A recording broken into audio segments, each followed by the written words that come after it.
دا شیپ مې واخیسته، دا جلکۍ به راوړو.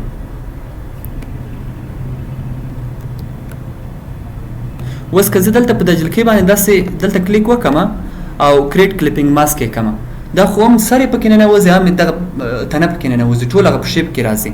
خو د کلیپینګ ماسک کار ده که مثلا ته غواړې چې دغه د عکس د لاندې ساحه دې هغه د په شیپ کې دننه راسي، لکه عکس هغه په شیپ باندې پر سیره ولاړ نور دې واضح تېره معلوم سي، دغه ماسک کار ورته کوي. مثلا په دې باندې کلیک ورته وکړه، کریټ کلیپینګ ماسک یې که صحیح، دغه اوس خو دننه پکې راغی. په دې باندې بیا کنټرول جی کلیک کړي چې کاپي سي، دغه اوس دوباره ور عکس پې ولوېده. صحیح، دغه عکس پې ولوېده.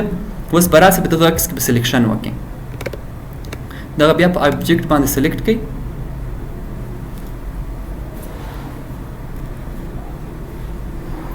ستا دې سلیکټ کو صحیح. اوس راسه مثلا کنټرول ونیسه، په دغه الیپس ټول باندې هغه شیپ باندې کلیک وکړه. مثلا دغه د شیپ اندازه خپله راته روښانه سي، دغه سلیکشن ده. کنټرول شیفټ آی کلیک کړه، دغه سلیکشن سرچپه واوړي. صحیح، سرچپه واوښته. اوس په دې ساحه کې دغه د لاندې سي ده، دغه ساحه پاکیږي، دغه د نني ځای بیا نه پاکیږي، تا ته یو لاره روښانه کوي.